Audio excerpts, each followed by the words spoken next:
રામ રામ બધાને। તો મિત્રો હનુમાનજી મહારાજની પ્રાણ પ્રતિષ્ઠાનો આજે ત્રીજો દિવસ હતો, એટલે આપણે આવી જાય હનુમાનજી મહારાજના મંદિરે। હનુમાનજી મહારાજના મંદિરે આવી અને કરીને છે દર્શન બીજા કર્યા। આ બાજુ તો હવન બીજા ચાલુ છે અને હવનમાં જે બેહવાનું તો એ બધા બેઠા છે। અને પછી અહીંયાથી આપણે આગળ ખસકાયા એટલે જતા રહ્યા સીધા મંડપમાં।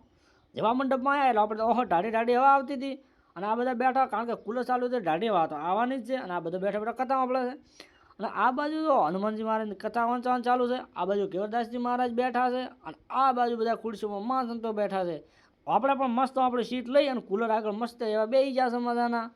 પછી આ બાજુ જો તો આ બધા છોકરા જો ફોનથી રમેરા છે, બેઠા બેઠા ઠેકડામાં આવેલા છે ફોન, અહીંયા મજા આવે છે। અને એટલામાં તો બટુકજી મહારાજ આવ્યા હતા, તો બટુકજી મહારાજનું તો સન્માન કરી નાખ્યો તો ભાઈ। અને આપણે એટલામાં ખુરશી મોડ મળી તો આ બે આડા આવીને ઉભા રહ્યા। અને પછી આવી જતા વાળરવાળા બાપજી, તો વાળરવાળા બાપજી આવ્યા અને પછી અહીંયા બેસી જાય સ્ટેન્ડ ઉપર।